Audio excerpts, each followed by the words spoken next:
Hi, I'm Joel Miller, here with CJ Wilson. CJ did a lap around the track at Thunderhill here at the 25 hour, and we're going to go ahead and walk you guys through that. Yeah, the key here, for those of you at home, maybe just getting your driver's licenses, pay attention to what we say, but don't try this on the roads by your house or on the freeway on-ramps and off-ramps. Drive safely, 2 hands on the wheel. Thanks. This is CJ Wilson in the Mazda Speed Dealer Car A, number 55, clean diesel. And this is Joel Miller. I'll be CJ's teammate for the weekend, driving here at the 25 hours of Thunderhill. We're going to walk you through a lap in the Mazda 6 diesel. It's kind of like a crawl, because here I am like bedding in the, I'm bedding in the brakes. So it's really wet. You know, the real key here, they were telling me, is not to get on the brakes too hard. So this car, the main advantage of the clean diesel car is to get phenomenal fuel mileage or fuel economy. But we're pulling, in the dry, we're pulling 6th gear up the straight. In the wet, you're kind of sticking in 5th. This is my first flying lap, so my approach to this corner was to start wide because I couldn't really use the brakes, so I really wanted to try and get as much track as possible. And this is where Joel's going to make fun of me for being really slow. No, you're setting up for it just perfect. We're actually in the pit out lane, but here at Thunderhill, this is accessible while doing your laps. So on the way in, you're going to brake somewhere around the 1.5 board. Perfect line on the way in. It's a little bit wet, but that's why we have the later apex, so the tires won't spin because it's a front-wheel drive car. And then on the way to turn 2, CJ will talk about how he enters. Yeah, the real key to turn 2 is in the wet. The entry, normally you do like you hang on the inside of a really, really long apex the whole way through, but when it's wet, you do more of like a single late apex, or you try to do almost like a rim shot. Now you can see there's some tire tracks leading straight off into the grass. That wasn't any of us, but somebody had a nice little Crocodile Dundee safari ride out there. I'm trying to just sort of set up a car width off my normal line and just sort of hang out there, just trying to get a feel for how much grip the car really has in the wet. So as we enter turn 2, there's a few different ways because it's blind. If you enter too far to the left, you'll really never get back to the right. Also, there's not much braking reference here. There is a patch on the way into the corner, which you can see from the video. Very good reference for braking. Once you crest the entry to turn 3, you're going to want to get to the inside and hug it as much as possible because that'll set you up for the left leading on to 4. This is a very tidy section, like tic-tac-toe. One thing's going to lead to the next and lead to the next. If you mess the first one up, you're going to be playing catch-up the whole way through. Yeah, you don't really want to try to get too cute and carry too much speed through here because it's a off camber, so the outside of the track is actually less grip than the inside of the track just in general. Especially with the rain, you know, you're going to get more grip towards the right side of the car. When you set up through this corner right here, I mean, I was pretty much taking the dry line the whole way through because it's slow enough that you're not really going to get a lot of wheel spin. Coming over the hill, the first time you've been to Thunderhill is kind of sketchy because you're literally driving into the sky. There's no reference points at all. There's no building or trees or anything in the background.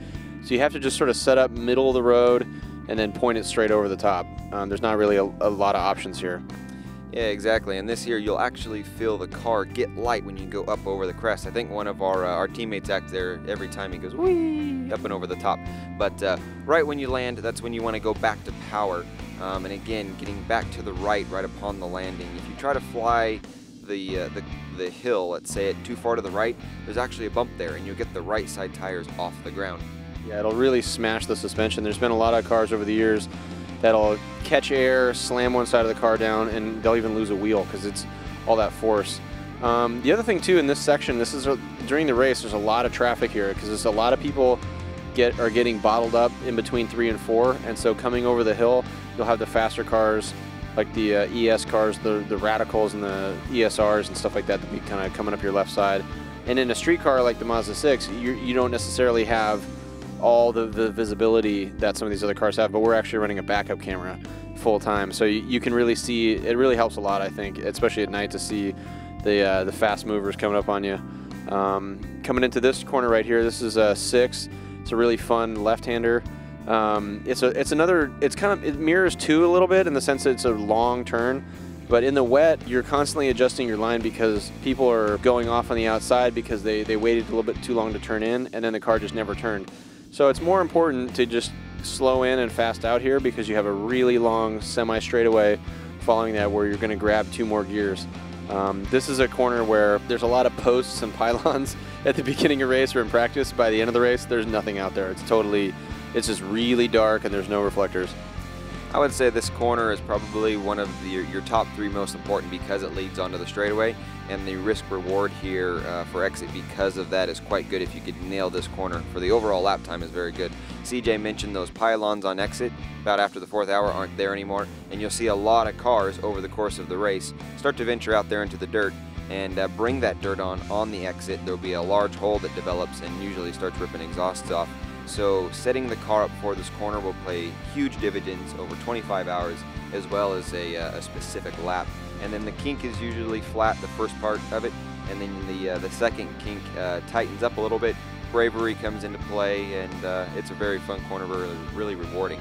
Yeah, in the dry, in most of the cars, this second kink to the left will be pretty flat.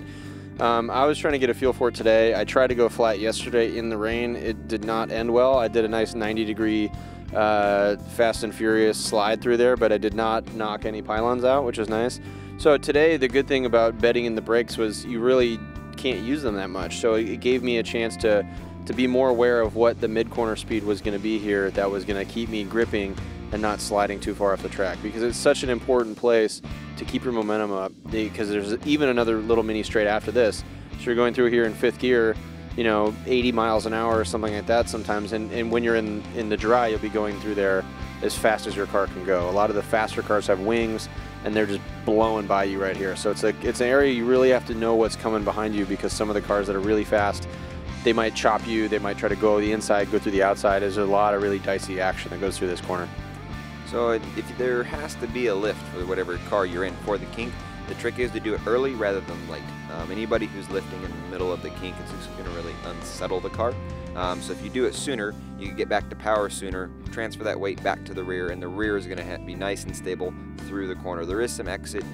But this is no fun though. Sometimes you got to lift to get that big drift. You know what I'm saying? This is one of the things that's most fun about cars, especially in the wet, is you can slide the car a little bit more.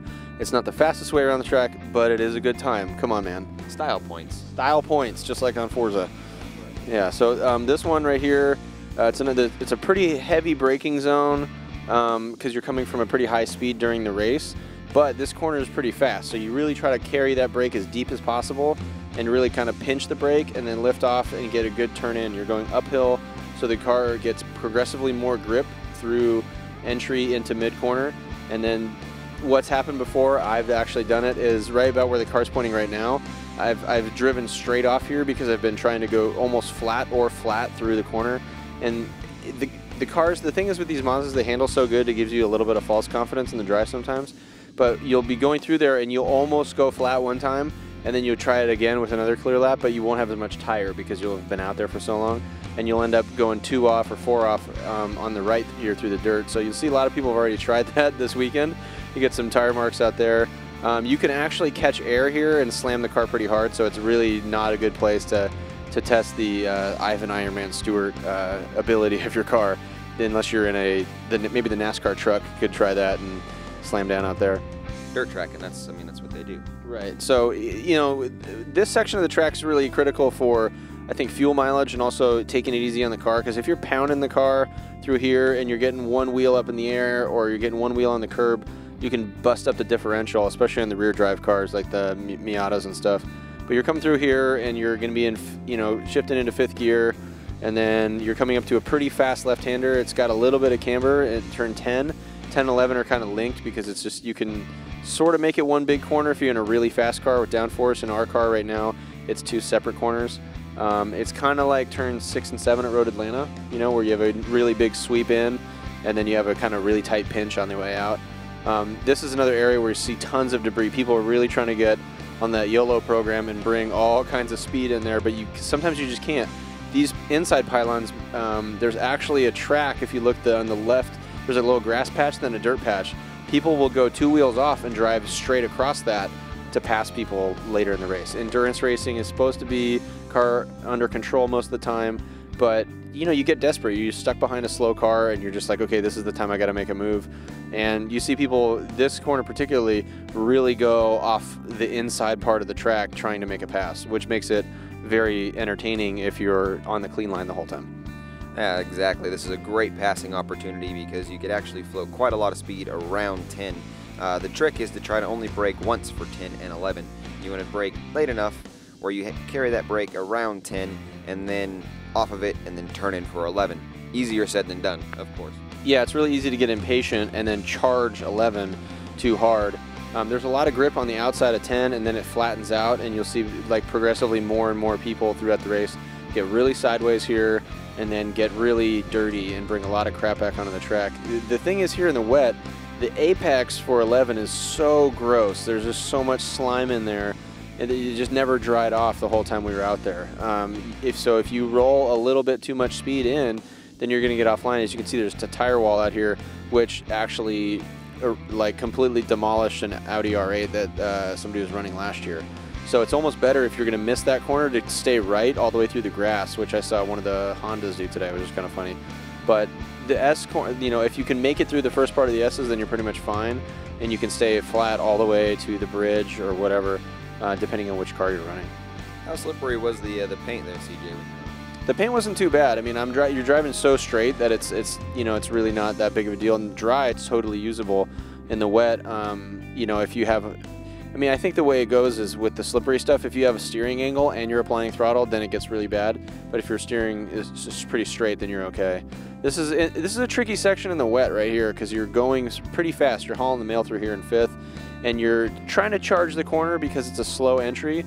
So you're really trying to get as far deep into it as you can to get on the brakes, but I'm bedding the brakes in, so I really can't do it as aggressively as I would like. You see a lot of a lot of carnage out there on the outside of this corner. I think that's one of our teammates ended up knocking that cone down on the left in qualifying, which he said he followed somebody straight off and all of a sudden was in the grass.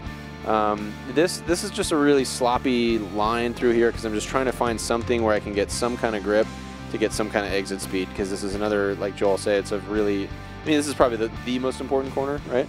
Yeah, I would agree. It leads onto the longest straightaway, and it's a two-part corner. You have you have a first apex and a second apex, so you could brake really late, kind of gather it up between it, and then be able to get back to power soon enough that you can increase the length of the front straightaway. But as your line here, you're doing the rain line. It's wet. We're sidestepping the apex just a little bit to find that grip. Yeah, and in the dry too, you can actually see there's a lot of.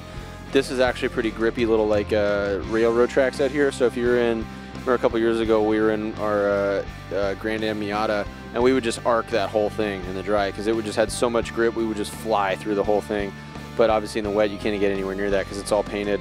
Right here, you know, I was playing with some different stuff, trying to kind of progressively roll on the throttle, which is what you're supposed to do.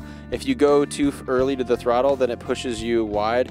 And the worst thing you can do right here is end up in the grass on the outside of this corner because it completely hoses your time. If you get a good exit on this, you're on the straight for a really, really long time. And so just staying clean is really the most important part. I think right here there was a BMW behind me, and I pulled all the way over to let him by. I don't know where, there he goes. If you could think of it and build it, this is a place to come and run it for 25 hours. Right. You don't even need a roof. Some of these cars, Fisher drove for a couple hours with no windshield a couple years ago. Yeah, exactly. It's you see a lot of stuff out here, but coming from the professional side of racing to this race, it's a highlight on my calendar. It's so fun to do. Right. It's just 100% fun. So, I mean, if you ever get a chance, anybody watching this that likes to race, come to Thunderhill. This is absolutely where it's at. So I did a lap around Thunderhill. It's 3 miles. It was in the wet. Conditions were a little tricky, but you know, I survived. That's the key, right? Exactly. Thunderhill, rain, snow, it could be freezing out here. And Miatas everywhere. And Miatas everywhere. You never know what's going to happen. So with that, some of the takeaways, like we said, everywhere. Let's do one more. Beep. As you saw with CJ's video here at Thunderhill, he's put together a massively fast lap.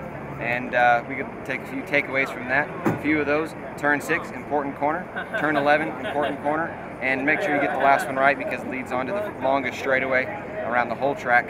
And always keep your arms and legs inside the vehicle. Sermone ser centavos, por favor. Beep. Hi, I'm CJ Wilson of CJ Wilson Racing, and this is Joel Miller. Beep. So one of the things that's the most challenging about driving here is the conditions are different every year. We've had snow, we've had fog, we've had sleet. So I'm going to go out and take Torrential rain. Torrential rain, yeah. We've had dogs and cats living together, mass hysteria. Beep.